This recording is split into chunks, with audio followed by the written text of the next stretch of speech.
Hi, COEX. We have a special treat today. We have one of my favorite people in our community today. His name is Matt Morris, or AKA Mateo Morris today.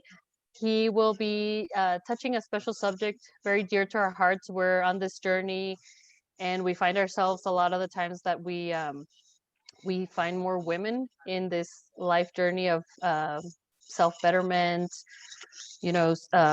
making our environment better, making our whole surrounding better. And we came across one of my favorite people. He's been my yoga teacher for the last 10 years. He's a friend and somebody I look up to. He's always standing up for our community. He's always bringing positive energy to our community, defending our mountains, and always bettering our health, and now doing personal coaching, life coaching also. No, without further ado, here's Mateo Morris. Thank you for joining us, Matt. Thank you. Excited to be here with all of you all. Can't wait. Excited. Excited to have these conversations. These conversations are something that should happen more often, and something in which men need to embrace and actually have these conversations with people, with women and men, and that's something where a lot of men are lacking, that ability to be able to communicate and express what's going on in their life, and that's why I'm here. Thank you. So how'd you pick your topic for Man Talks?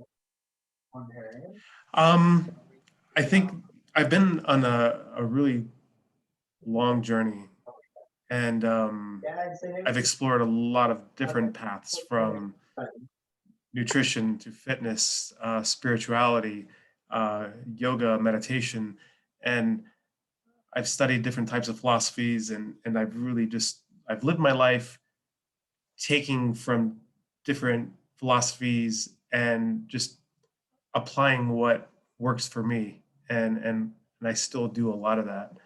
And a big part of my journey lately has been working with other men and men's groups, and helping men learn how to communicate a little bit better, step into their own personal power, and because a lot of that is lacking right now.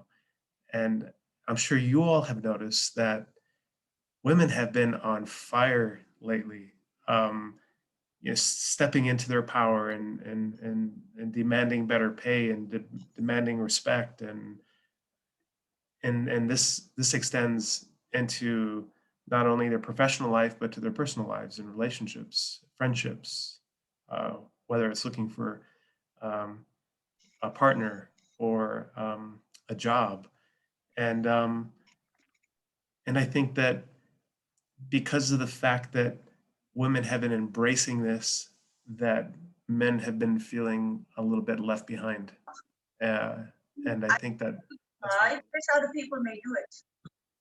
what's that? Oh, Oh, did no, somebody say something? no, I think we, The background noise. yeah, sorry. I want to interrupt you real quickly. So when did you start your journey? At what age?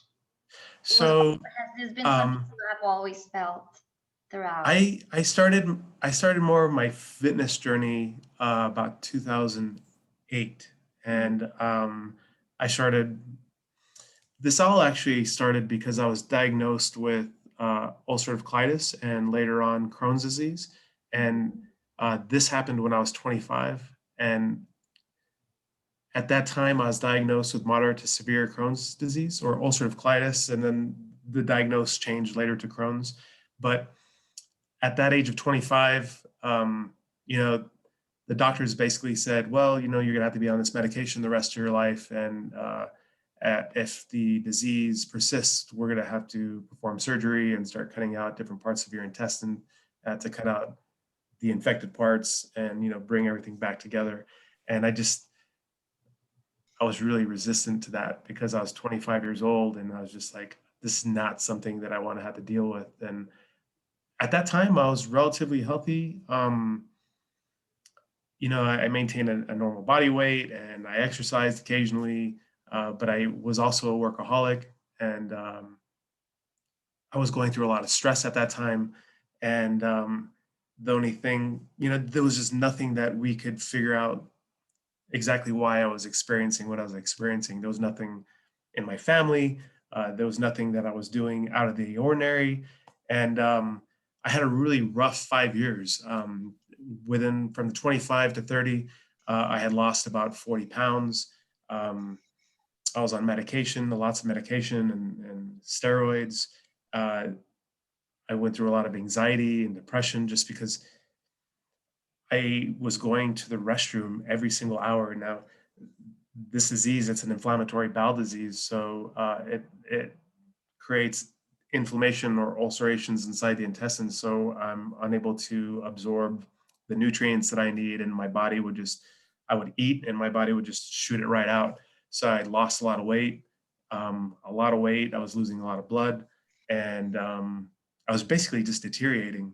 And the medications helped a little bit, and I was trying everything that I possibly could. I changed my diet. I was grinding my own flour from seeds and nuts and making my own bread. Uh, I did everything that I possibly could that could possibly put me on a healthier path or gain more control of what I was dealing with. Like I said, I couldn't even get in my car and drive to work without having to stop and use a restroom at least twice. So it created a lot of anxiety, and just I really social distanced myself from people just because I didn't want to be a part of anything. And so during this journey, um, lots of medication, trying everything I possibly could. About 5 years into that, one of my friends, he invited me to go running with him. And I noticed the more I ran, the more my symptoms subsided. And so I kind of started to push my body a little bit more. I went from, running a mile or two to pushing my body to 5 miles and to 10 miles and then to half a marathon and to a full marathon. And I just kept pushing it. And I went from a marathon and I jumped into triathlon. And the more I beat up my body, the better I felt. And I was able to eat better. My symptoms subsided, and I probably went from going to the restroom once an hour to probably like 6 times a day, which was huge. Like I forgot what it was like. I know this is a little bit TMI, but I forgot what it was like to the restroom normally. But I could still tell that I was still not 100%. And so I pushed myself and I started doing half Ironman races and an Ironman race, which if you're not familiar with that, it's a 2.4 mile swim, 110-mile bike ride, and then a marathon after that. And I remember being on that race and thinking about how hard I pushed myself to get there. And it was really emotional for me when I crossed that finish line because uh, I didn't have like the best time, but I remember really suffering on that ride and just being able to like push myself beyond what I would ever thought I could go. And that that moment really inspired me because I knew that I could figure this out if I really put my mind to it. This, getting control of this disease. And this epiphany hit me, and I realized that I was fighting it, and I needed to understand it and work with it, opposed to resisting it. And that moment was a really big change for me. I spent a lot of time in the mountains, out in the sun, and this is where I really developed my love for running out in the mountains, just being out in nature, because it was very, very healing for me, just being in the sun and being in that silence. And I realized that this disease was really based off of anxiety and stress. So anytime that I was dealing with more stress in my life or I had more anxiety, the more my symptoms would flare up. So then I was like, wow, that's something I got to get control of. I really need to start getting control of my mind. And so during that time, during that triathlon time, I started practicing yoga, and this is probably around the age of 31. And about 6 months into practicing yoga, and I want to say that my first day I fell in love with it. Like I just loved everything about it. And within 6 months of practicing yoga, I was off all my medications, and my Oh. symptoms were even cut more in half. Like they had already subsided a little bit, but 6 months in, I was off all my medications and I was rarely having any symptoms at all. My appetite increased. I started putting weight back on. And then I was just a big believer. I was just like, man, all this is like in here. Like everything that I've been dealing with has just been learning to control my mind and my body. And yoga has taught me to do that. And that's where a lot of that journey began. And you know, I've been doing it for 10 years now, and here I am. Like, and it slowly blossomed. Like it didn't happen from one day to the next. You know, everything just was like one step after the other. Um, Slowly realizing where I needed to make changes in my life, and I think that's where a lot of men are. Sometimes we want immediate change, but we have to put in the work. And if we don't put in the work, we're not going to see the results. And Mm. so that's where a lot of that, that's where that story began. That's not a man thing. That's a human thing. I think we want things Yeah. instantly, from kids to adults to fully grown adults. Yeah, I think that's a Agree. definitely thing. Also, I started my journey for yoga about the same time you had. I think you had just started teaching then. I didn't know. I didn't know you had been teaching only for 10 years yoga.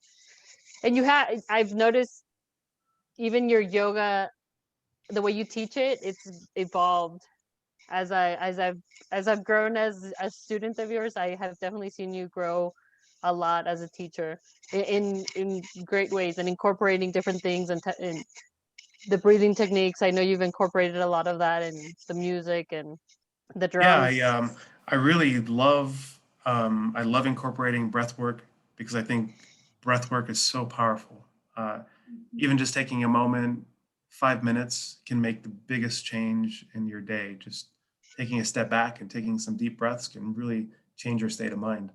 Um, and I really fell in love with sound therapy. So I started playing a lot of different types of instruments in my class, from Native American drums to flutes, to didgeridoos to singing bowls. Uh, I was playing with all sorts of stuff, like any kind of like instrument from around the world. I was like, oh, that sounds really cool. I really want to play this in my class. And so, you know, a lot of it was experimentation too. And so through those classes, whatever really resonated with people and what worked and where I could really feel that energy settle in, that's what I would hold on to. And I would just keep using that. And whatever wasn't working, I would just get rid of it. And that's, and you're right. And my classes have really evolved. You know, I remember I was just telling this to somebody the other day that when I first started teaching, uh, I was very, I don't want to say very mechanical, but it was very physical. And I did focus on the breath and I did focus on relaxation sequences. But I remember I had taken a class with this guy, and he was a trauma informed yoga teacher from the East Coast. And I loved the way he talked to people, and he was like, he had no fear in regards to like what he taught, how he taught it, and how he approached his students and talked to his students. And I remember thinking like, God, that's really cool. Like, I want to do that. Like, I want to be able to teach that way. And I resisted for a long time because I was like, I can't. That's not me. I put these limiting beliefs on myself that just wasn't me because I'm an introvert and I don't do stuff like that. But one day I just decided to. I started to open up a little bit about philosophy and a little bit more about in my classes about the science of why this stuff works the way it does, and that's when I started incorporating more instruments because I was just like, you know, I'm just gonna go for it. And it just like I fell in love with it and it just worked. And I was like, oh man, I don't know what I was so scared of. Like I could have been doing this the whole entire time. But then now it's just, you know, now it's just a staple. Now it's just part of what I do. And I still want to evolve and I still want to grow in those teachings. And I still really want to focus on what's working and what's helping. And um, I don't know. I've been in love with this whole process. So here's the question. Why, this is me feeling this, and maybe I be wrong, but why are typically men more disconnected? What are your thoughts on that? You know, Well, not I thought a lot necessarily about this. disconnected, but I don't know. It feels like I don't know the correct word, but it's more like I think sometimes pleasure I distant, think it's I feel. sometimes I think it's regional, more cultural, Mm-hmm. because I remember teaching, and I started. This was maybe 6 years ago, and I started introducing men's only classes because I was like, all my classes were all women, or maybe I'd only have like one or two guys in there. And I was like, God, I really want to be able to like change this here in the city. Uh-huh. And so I started having these men's groups and or these men's yoga classes. And it was even we would have classes and we would walk across the street to the bar and have some beer afterwards and just like talk. Like I was like how can I engage these guys? And so I was trying all sorts of different stuff. I was even trying like I'm not going to do these postures because they might seem too like feminine. Girl. um so I was trying to focus on stuff that made them feel like more empowered. And so that was a big experiment too, playing with all of that. And but I would talk to people that were from out of town, and this was 6 years ago, and they were telling me like, I don't know, I'm from Seattle, or I'm from Washington, or I'm from California, and like men are crazy about this stuff. Like they love these classes, and we don't understand why we're not seeing this here in El Paso. And so Uh-huh. the only thing that I could really link it to is just that because it wasn't really prevalent here, and it was really only budding, yoga's only really budding, like 2010. I think at 2010, we only had one yoga studio here in El Paso, maybe two. And the classes were dominated by women. So I think it made men probably feel really uncomfortable just because it wasn't the norm and it wasn't something that people are growing up with. Where now we're here 10 years later, and now I'm seeing more men. Like sometimes my classes have more men than women. So I have, with my own eyes, have been able to witness that shift. And now most of the time I see equal men and equal women. And most of the time it's a lot of younger guys. And I think that this kind of goes back to my theory that because we've been seeing yoga in the community for 10 years, that more people are open to it. And there's more yoga studios and more people are interested in it. And even nationally, people are talking about it more, and people are stepping more into spirituality. And I think that men are kind of wanting to understand like where they're from, who they are, and I think that's where we're at right now. I hope I answered your question. Yes, you did. I really hope we, like, one of my dreams is that our group one day is also shifting to become like, 50-50 equal. And so that's why I brought up, like, that's why I really wanted to hear a perspective of a man and listen. I feel like, I don't know, for us women, it's very easy to communicate and talk about feelings, and I thought in my mind that that was kind of like the what was happening, like the issue maybe. So So, I recently was in California, the desert of California, outside of San Diego, and I attended this men's group. And this men's group, there was about 200 of us, and there was men from all over the world, not just from California, but there was people from all over the United States and all across the globe. And we all came together in this convergence, and we all talked about our feelings, and we went through these different processes, and you could see different traumas that men have experienced from either being in war or just abuse from child abuse, or just mhm. all the different types of trauma that we all really experience. Um, and being able to see men finally be able to talk about a lot of those traumas. And it was beautiful because there are men that are ready to step and embrace that life of spirituality and to find that healing. So much of what men carry, and just like women, they're they're traits that are handed down generationally. So maybe my father, my father's father used to discipline him a certain way. And so therefore, my father thought it was the appropriate way to do it.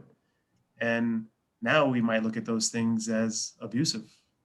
Mhm. And now it's really hard to be able to get somebody out of that state of mind where you're like, look, how your father or your mother disciplined you or treated you isn't wasn't necessarily the right way to do it. And just because that's the way they did it doesn't necessarily mean that's the way it should be done.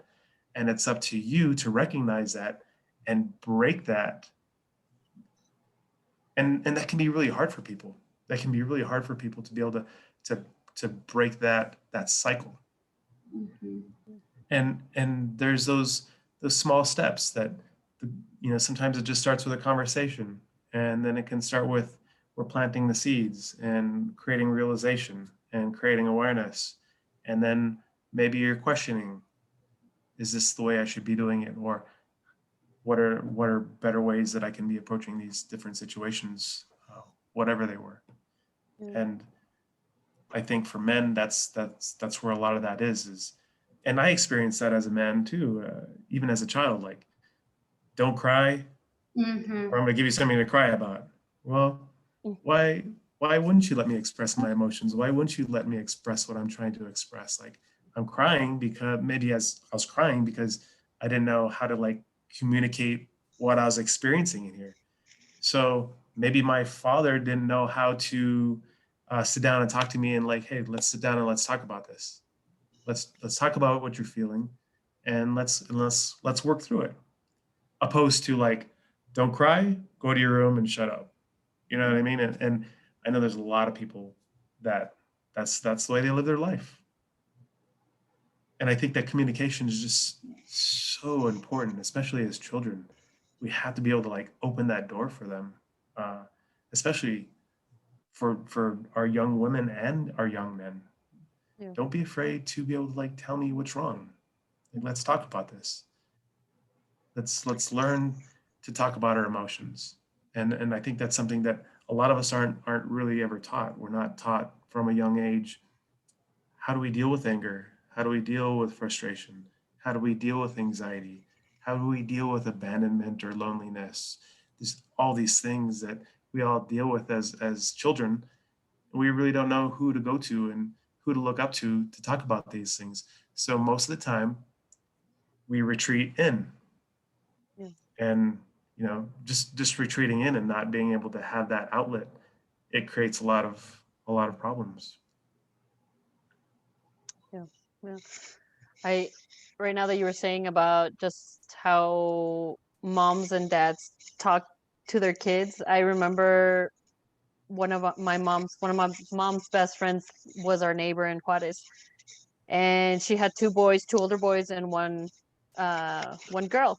And I remember we would all eat dinner, and the boys were excused, and we, even as guests, had to stay and clean up, help the mom clean up the kitchen, clean up the table, clean up everything.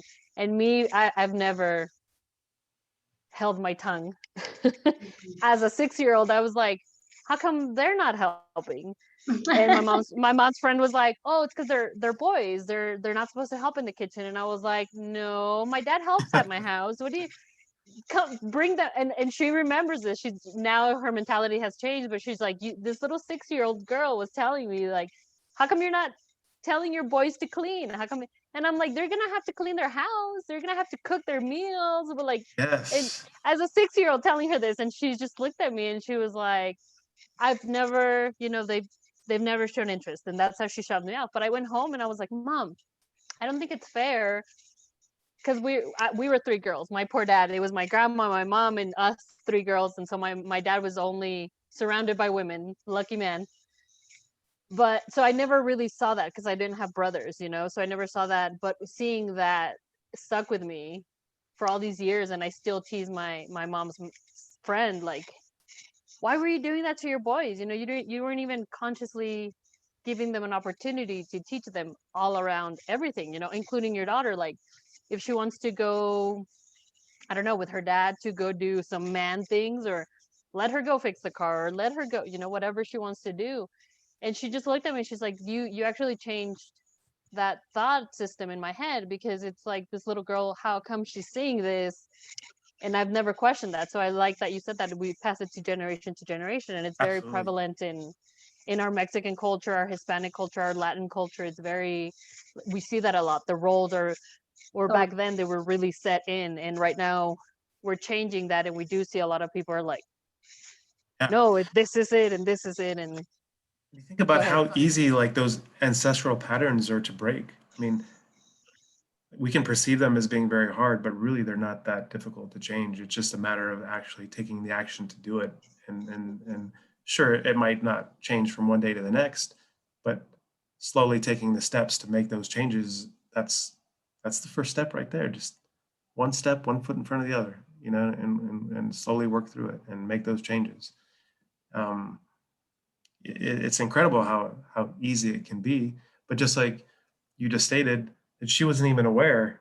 And sometimes I think people get into that place where they might not even be aware of where they are, and how they're thinking and what their thought processes are, and the things that they're actually teaching to their children, and most likely their children will teach to their children. Mhm. So So, go um, ahead.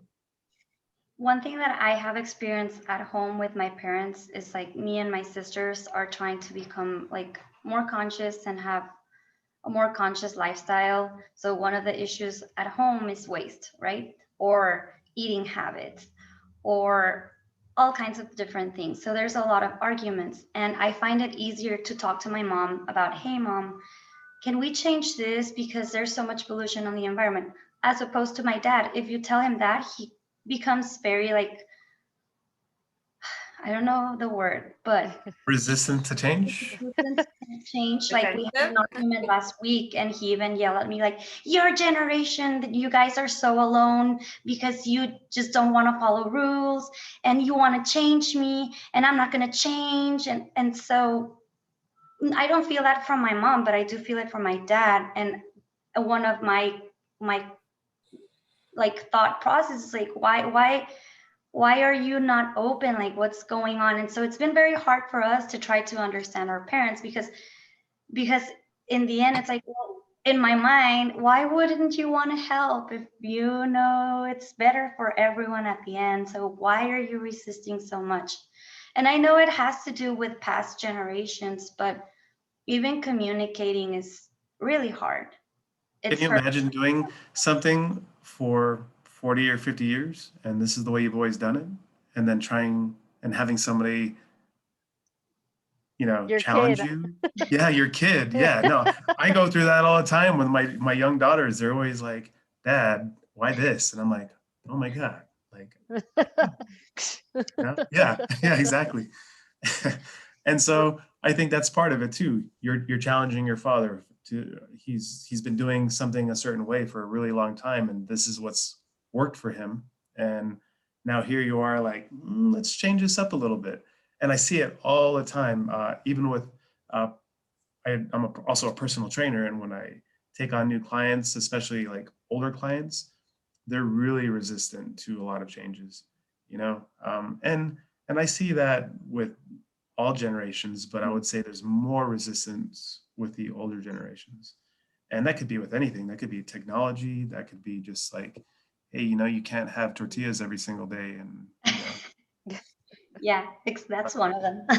You know, I right now I'm working with my dad. Sorry, Marifed. No, no, go ahead. Something so simple. I think I was telling Alexa yesterday. Something so simple as telling my dad, "I love you." He's told me in my 36 years of life, I think he's told me I love, and I know he loves me. I mean, he shows it in many different ways. But to say those words, for the last 5 years, I've consciously looked at him and told him, Dad, I love you. Te amo. And he looks at me and he's like, and Yes. he has very rarely said it back. And I know I'm slowly, and I've told him I'm slowly working with you so you're comfortable in that. because I'm your daughter, like who else are you going to tell if not your family? And he gets uncomfortable, but slowly I've been seeing him open up. But what are your thoughts on that? Even just to say those I words. I think with both of what you're saying is a lot of that's just, I think, communication. No. Yeah. Hey, Dad, let's sit down and I just want to know. I love you and I want you to be able to live a healthier life as you get older. And I'm, things have changed. Science, we look at things different and we understand nutrition more and we understand the brain more. And I want to see you live a healthy, long life. And I want to know why you're so resistant to me helping you. And it's just like opening up those lines of communication. And Dad, sometimes I just need to hear you say I love you. And Yeah. I don't want to force you to do it, but I know you love me. So, and it's just, I think sometimes we're afraid to have conversations and we experience this resistance. And instead of, we go back and we go to our homes and we complain about it, but we never actually like bring those subjects up to them. And I think that it's like so simple, you know what I mean? And it's just so simple to sit somebody down and say like, hey, like I recognize where you are and where you're from, and I'm just trying to help, and I'm coming from this with love, and that's it. Yeah. I agree with you that it is simple, but it's not when you have someone so resistant against it. Like in my case, speaking for myself, like it's been very hard to communicate with my dad. We've tried many different things, and I've seen how this has affected me with relationships too, like friends, partners, So in my mind, when I imagine things, everything is so simple, but when you're into action, it's not as simple because he'll like the person will make a face or will respond to you in a not so positive way. So how, I guess what I'm asking from you is like, what advice can you give when you're in that situation? Because it's kind I of would hard. just keep doing. I would just keep doing what you're doing, because remember, we can only control our reactions. Mhm, We can only control our thoughts and our emotions, and we can't control anybody else's. As mhm, much as we want to see them respond a certain way or with a different emotion or open up a little bit more, sometimes they're just not ready. And I think that what you're doing is you're just planting little seeds, mhm, and you just have to keep planting those seeds and allow those seeds to slowly grow, and eventually they'll grow and they'll blossom. I don't know how many people I've talked to where they've been in situations like you and they're like, God, I've been talking to my dad about this for like 6 or 7 months or a year. And finally, like he's like finally opening up to it a little bit. He's, again, he's been doing this a certain way for a really long time, or he thinks a certain way for a really long time. So it's really hard to break those patterns. And I think you're doing exactly what you need to.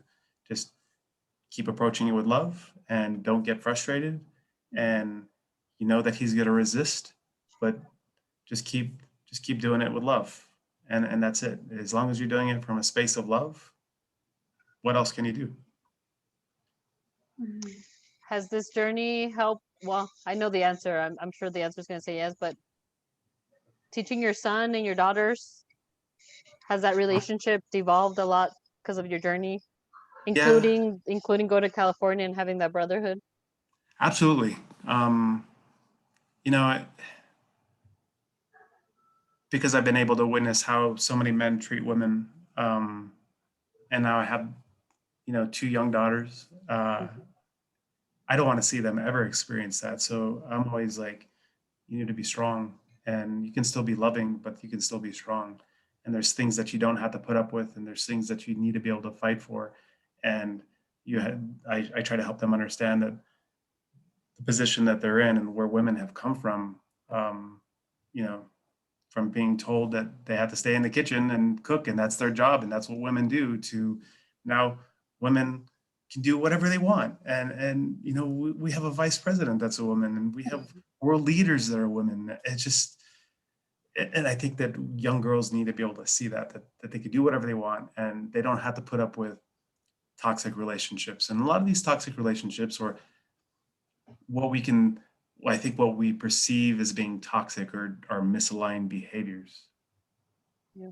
You know, we're dealing with people that their behaviors don't necessarily align with how we see life, and it's not up to us.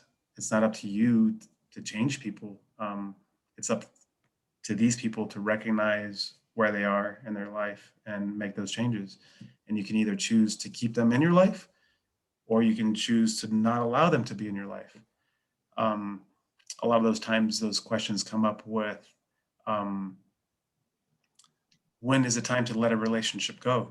And sometimes those are hard answers, because when that relationship or this thing is no longer serving you, your personal growth as an individual, and it's holding you down, then it's time to take a step back and just focus on yourself. Because as individuals, we need to focus on our own growth, on ourselves.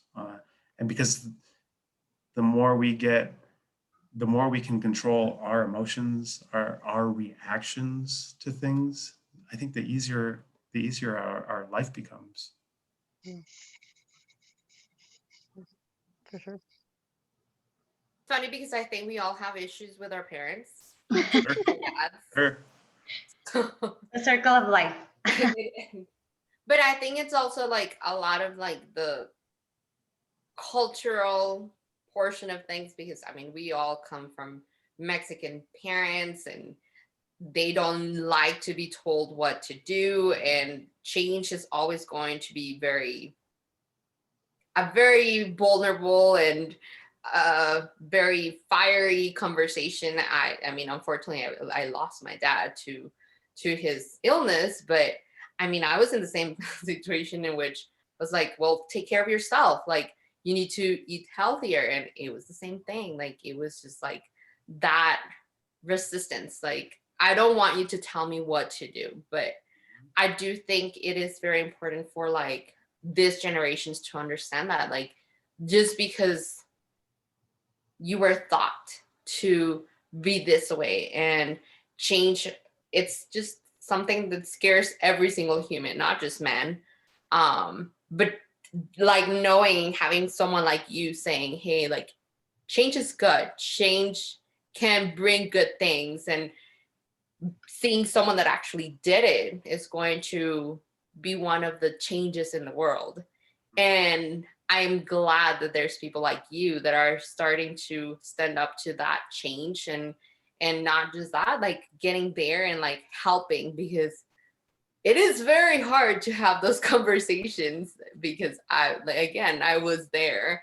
So I literally applaud you, because that's something that we keep talking about. Like, why are more men not involved in our organization, for example? Like, why don't they want to make a change in the world? This is going to be better for the future, not only of themselves, but the future generations that come from them, their children, even if they don't have children, don't you want this to be a better world in the future? So, I mean, you've said a lot of things that I actually really liked. Obviously, I'm going to apply them with my brother. Thank you. And, I think that change is hard for a lot of us. Even for us, change can be hard.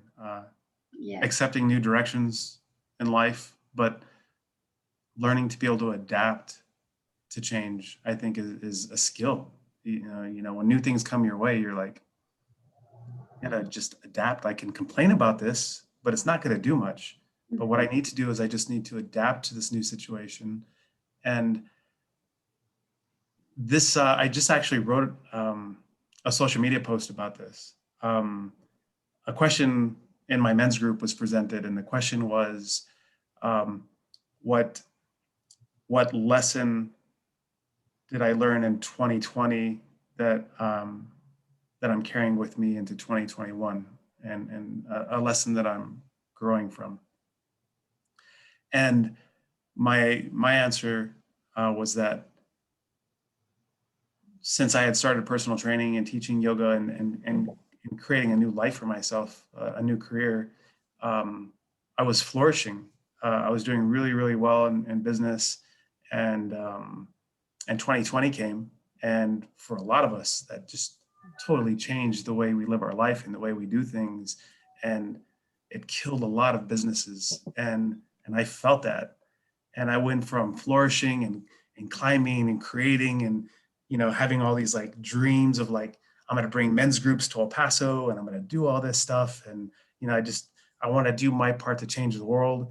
All that came to a screeching halt, and just being human, I had dealt with that anxiety, that whole situation, and a little bit of that depression, because you're all of a sudden your income is cut to a quarter, and you're just like, what do I do? Where do I go from here? And I spent all this time creating and building, and then all of a sudden it comes to a screeching halt, and I'm just like, what do I do? and I think I hit, I didn't hit like a rock bottom, but I definitely hit a low. And I remember thinking, when we were having this conversation with my brothers, that when you're in a good place, it's so much easier to grow and to expand and to create, because you're just like, you're floating on a different energy, on a different vibration. And when you're in those darker places, sometimes it's hard to recognize that you're even in those dark places. Sometimes you just become really complacent. And I think that we've really seen that with 2020, with people staying home and people having a lot more time on their hands. And you've seen the accumulation of what a lot of that has done to people. So when you're in those places, being able to at least, like, I've been doing so much like personal work that I was at least able to like sit back and say like, wow, I recognize that I'm here, and I need to figure stuff out. Like, I'm always talking about reinventing and climbing out of the holes. And it was a really good lesson for me, because I was like, man, it's really easy to talk from that place when you're doing really well. But can I talk from that place when I'm in that dark place? And I did. I was like, I gotta like pull myself out. I gotta claw my way back out, and I gotta reinvent and reorganize and just adapt to where I am.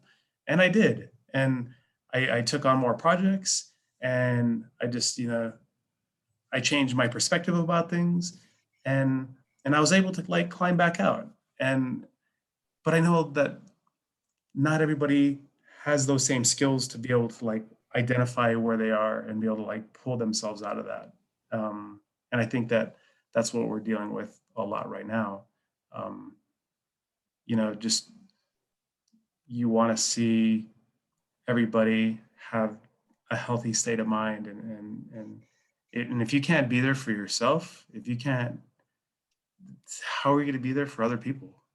Even like when we're talking about men with the environment, maybe they're having all these other struggles, and they can't even be there for themselves. So they're just like, I don't want to buy a stainless steel straw. I can't even, I can't even get control of my own life. How am I going to help others? So I think that that's where a lot of other men are finally like realizing and stepping into these places where like, we have to be there for each other. And men are going to trust men, I think, eventually more. And we're seeing that where men are okay opening up to other men, because I see that here in El Paso, where I was out there doing all this men's work and talking to men from around the world and being inspired by all these guys wanting to like change their lives and wanting to change other people's lives. And they're creating like men's groups all around the world. And it's just like all this energy and all this, like, it was just like so inspiring, because you just like, you see all this love. And, in these groups, you could be like, we're in the middle of the desert, we were like camping, and another man might just walk up to you and he would just like hug you. Not I wish say I could dress up as a guy and go to one of those. good. Be a little fly on the wall.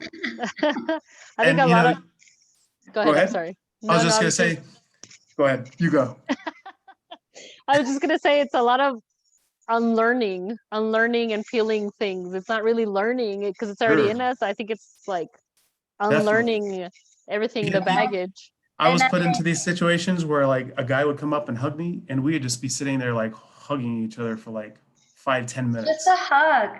Just a hug, just like no word. And you know, you could feel it. You could feel initially you get into that hug, and you can kind of like you're holding on to a little tension. You're like, I'm gonna like give him a nice strong hug, and then all of a sudden, you know, you could feel each other like breathing, and it's very, very intimate. You know, it's just like you can feel your body start to relax a little bit more, and you can feel like everything like starting to calm, and you just like really just like you just settle into it, and then all of a sudden it's just like you could just like hug anybody, and you just tell like any guy like, hey man, I love you for who you are and where you are and whatever you've experienced, and I'm going to create this like container of trust for you, and you know, you can share with me whatever is going on in your life, and I'm not going to judge you for it. I'm just going to be here for you. Mm-hmm. Ale, do you Yeah. want to say something? Yeah, I'm trying not to interrupt and trying not to tell a story, but then the guys are like, you have to tell him the story. And I'm like, no, I don't want to. But they keep bugging me to tell you a story, Matt. I don't know if you remember me from Get Lifted. Mm-hmm. You once, I once went there a long time ago, like 3 years ago, maybe 2 years ago. Anyway, they want me to tell you a story. Okay. It's a story from Shiva and Shakti. So,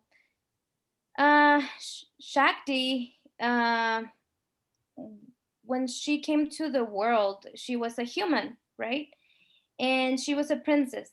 She was in love, with Shiva, and she used to pray to him, and she was in love with him. So the other gods told Shiva, well, you should go down to earth, and she really, really loves you. Like, you should experience the human life. So one of the first times Shiva came to the world, he came to India and he fell in love with Shakti. The thing is that Shakti's dad didn't like him, and he was not approving the love relationship that they had. So what happened is that he threw like an enormous engagement party for Shakti, and Shiva was not invited because she loved him so, so much, and she was very devoted to him. She threw herself into the flames and she died. So Shiva felt all her energy and he went to save her. So she died in his arms, and for a long, long time, he carried her body through the world, destroying. So there's a time in India where a lot of things got destroyed, and they believe it was because of Shiva, because he's the god for destruction. So the other gods didn't know what to do, and Brahma, which is the creator, and Vishnu, the operator, told Shiva that he needed to stop. He wouldn't stop destroying. So what they did is that Vishnu threw a boomerang and cut Shakti's body into pieces. So all the pieces fell into sacred places in India. And you can go and travel to India and you'll see sacred temples where they devote to Shakti because they believe that her parts were in those places, right? So once he was able to release her body and his sadness and his sorrow, he like sat down into the lotus position, and he said that he was going to ¿cómo se dice? Apagar. He was going to kind of like close the human conscience, and he was gonna sleep in our third chakra. Shakti was put into our first chakra. So the journey of humans is to dance as Shakti dances through all the chakras until she comes to our third chakra. She reunites with his beloved Shiva, and then they both awaken. I am telling you this long story so you can understand that the work you're doing to open up the eyes of men is very, very sacred. And it's not gonna be an easy journey. It's not gonna be like you go to the Kiva places, to the groups that everybody is in another dimension and another energy. You are here in the Sun City for a reason. And if you really, really want to do this journey, you have to stick to the story where Shiva is waiting to be awakened. You know, you are already in the process of awakening, but you're gonna be the guide of Shakti for other men to discover the journey through the chakras to finally awaken. So they want me to tell you that it's not going to be easy, it's going to be hard, but you are supported. Every time you need support or every time you need guide, it's a matter for you to sit in a lotus position and call upon Shiva, and you're going to start channeling more and more as you do Beautiful this. story. Thank you. Mhm. Thank you. And I think that being able to serve as an example to other men is really important. And I try to be vulnerable enough with men and let them know, like, hey, like, I'm on this journey, but I'm still human. I still get mad and I still get frustrated and I still have anxiety and I still experience a lot of these things, but I have tools to be able to work through those experiences now. So I know how to deal with anxiety, and I know when I'm experiencing a little bit of sadness, and I know how to address obstacles in my life. And, you know, sometimes I'm just, what I explained earlier about going through, you know, flourishing for those 5 years and having 2020 really put all that to a stop, and having that realization of that, just that different experience of being in the low.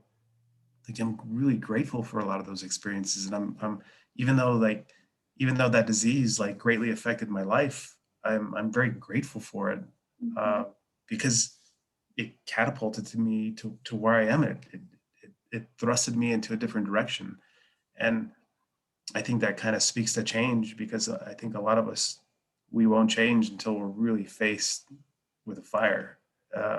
And maybe just, there's just a lot of people out there that just haven't gotten to that point where they're just like, I need to change. And also to be able to have people like us that are like planting those seeds of support, and like, hey, we're all here.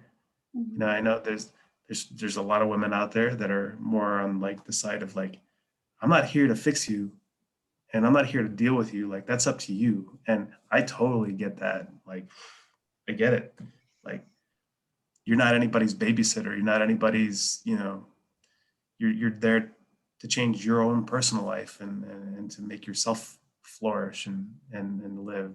And I think that men are finally understanding a lot of that too, that they need to find that, fire, and they need to make those changes on their own. And I'm seeing that here in El Paso, especially a lot of the guys here that I'm talking to, just about, you know, the men's groups and what I experienced. And I get a lot of messages about my posts within the men's groups. And so I know, I feel that need, and I feel that desire to change. So I know it's there, I know it's bubbling up here. And I've actually talked to a few other men here in El Paso about creating organizations, or a group to make a lot of these things happen. But again, you know, COVID put a stop to a lot of that when we were in the midst of organizing a lot of that stuff. But I don't know. I think that, again, maybe it was a blessing, and I think it's important to be able to look at I like that saying, life happens for you, not to you. And sometimes it's really hard to be able to see that when you're in life and you're experiencing those obstacles and that resistance. But when you get out of it, you can look back and say like, oh, that wasn't that bad. I mean, I was in a bad place for a little bit, but I learned, I took a lesson from it, and I think that's what's really important is learning. And I can't remember who said this or where it was from, and I read it a long time ago, and it was that life will keep giving you the same problem until you finally learn from it. So if you're that type of person that's sitting there and saying like, I don't know why I always pick this certain type of guy, or I'm always end up in the same situation with this job, or I'm always like here. Well, maybe it's because you haven't really learned from that situation. And when you're ready to learn from that situation and say like, all right, I've had enough of that shit. I'm ready to like move on. You know what I mean? And that's when the real change happens, when we finally like say like, okay. And sometimes it only has to happen once. You're like, that's the last time I had to deal with that. Like, I'm not going to ever deal with that situation again. So, I think that life is all about perspective, and sometimes we just have to look at problems as these temporary obstacles that we have to push through. And these obstacles or these problems that happen in our life, maybe they're there to teach us something. And if you can take the lesson from that problem, if you can look at a problem that's happening and saying and look at it and say, what is this trying to teach me? Mm-hmm. And then work through it. And then take that lesson with you. What did I learn from that problem? Because I think that every problem is a lesson that we can take with us. And I don't know, sometimes you can start looking at problems like, cool, like a new problem. Like, let's find out what the lesson's gonna be. Yeah. It's easier said than done. I get that. I totally get that. But I think just having a different perspective can make the biggest difference in the world. Well, we're running out of time, but before we leave, I want to say thank you so much for being here. I thought I was going to get this very different perspective of men, but in reality, we're all the same. Like a lot of things that you said, I have gone through. I've been diagnosed. I had to change a lot of things. I resonated with you with a lot of things you're saying. So thank you for providing that space for us where I can understand that we're not different. We're just here in our own experience being human. So thank you so much for being part of this, and we wish you the best, and please continue to do the groups. Thank you all, and I really loved being a part of this conversation, and I'm open to having this conversation whenever you guys want, even if it's something, if you want to have just talk about one specific subject or whatever. I'm totally open to any of that. Yeah, we would love to have you back. We need to learn more. I'm absolutely open to that. Well, And thank you for the beautiful story. I love that. You're welcome. Thank you for sharing. thank you so much. Bye, guys. Matt, Thank thank you. you. Thanks, All right, Matt. thanks guys. Thank you all. Bye. Bye-bye.